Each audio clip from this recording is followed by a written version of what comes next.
اعوذ باللہ من الشیطان الرجیم، بسم اللہ الرحمن الرحیم۔ شروع کرتی ہوں اللہ کے بابرکت نام سے۔ تمام دیکھنے اور سننے والوں کو میری طرف سے السلام علیکم۔ کسی علاقے میں قحط سالی ہو گئی تھی اور جانور سب کچھ کھا کر فارغ ہو گئے تھے۔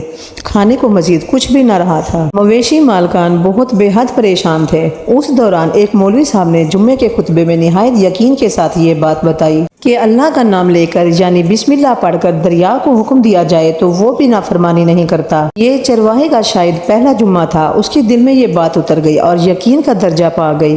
اس نے واپس آ کر اپنی بکریاں کھولیں اور سیدھا دریا پر چلا گیا۔ اونچی آواز سے بسم اللہ الرحمن الرحیم پڑھا اور دریا کو کہا وہ اپنی بکریاں چرانے جا رہا ہے، اپنے اوپر سے گزرنے دے۔ یہ کہہ کر اس نے اپنی بکریوں کو ہانکا اور دریا پر چلتا ہوا دریا پار کر گیا۔ یہ علاقہ گھاس سے ہرا بھرا پڑا تھا، درختوں کے پتے بھی سلامت ہے کیونکہ کسی کو یہاں تک آنے کی رسائی نہ تھی۔ اب تو یہ اس کا روزانہ کا معمول بن گیا کہ وہ بکریاں پار چھوڑ کر واپس آ جاتا اور شام کو جا کر بکریاں واپس لے آتا۔ اس کی بکریوں کا وزن دگنا چگنا ہو گیا۔ لوگ چونک گئے اور اسے پوچھا کہ وہ اپنی بکریوں کو کیا کھلاتا ہے۔ وہ سیدھا سادہ اور صاف دل نوجوان تھا۔ اس نے صاف صاف بات بتا دی کہ جناب ہم تو دریا پار کر کے اپنی بکریاں چرانے لے جاتے ہیں۔ یہ بات سب نے سنی لیکن یقین کسی نے بھی نہ کیا کیونکہ یہ بات ناقابل یقین تھی۔ یہ بات ہوتے ہوتے مولوی صاحب تک پہنچ گئی۔ مولوی صاحب نے چرواہے کو بلایا اور سارا ماجرا پوچھا۔ چرواہے نے مولوی صاحب کو سارا حوالہ بتا دیا اور کہا مولوی صاحب میں تو آپ کا شکریہ ادا کرنے والا تھا کہ آپ نے جمعے کے خطبے میں جو نسخہ بتایا تھا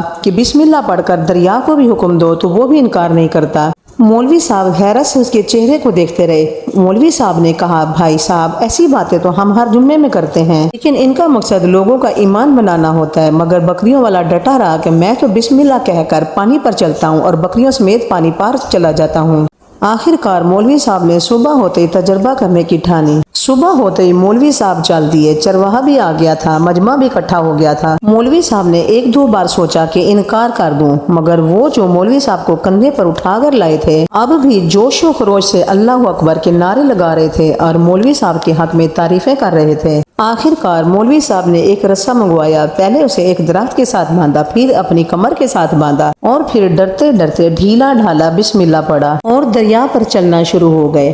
انہوں نے ابھی پہلا پاؤں ہی رکھا تھا کہ دھڑام سے نیچے گر گئے۔ مولوی صاحب ڈبکیاں کھانے لگے اور پانی کے بہاؤ میں بہنا شروع ہو گئے۔ لوگوں نے کھینچ کھینچ کر باہر نکالا۔ مولوی صاحب کی اس حرکت نے چرواہے کو پریشان کر دیا کہ مولوی صاحب کی بسم اللہ کو یہ کیا ہو گیا ہے، کیونکہ یہ اس کا روز کا معمول تھا۔ اس کے اپنے یقین میں کوئی فرق نہ آیا۔ اس نے بسم اللہ کہہ کر بکریوں کو پانی کی طرف اشارہ کیا اور خود ان کے پیچھے چلتا ہوا دریا پار چھوڑ کر واپس بھی آ گیا۔ لوگ اسے ولی اللہ سمجھ رہے تھے اور اس کے حق میں نعرے لگا رہے تھے مگر وہ سب سے بے نیاز سیدھا سادہ انسان تھا۔ وہ مولوی صاحب کے پاس پہنچا اور کہا مولوی صاحب میں آپ کی بسم اللہ کی تعریف سے کافی پریشان تھا مگر پانی پر چلتے ہوئے مجھے آپ کی بسم اللہ کی بیماری کا پتہ چل گیا۔ اس چرواہے نے درخت سے بندھی ہوئی اس رسی کی طرف اشارہ کیا اور کہا مولوی صاحب یہ ہے آپ کی بسم اللہ کی بیماری۔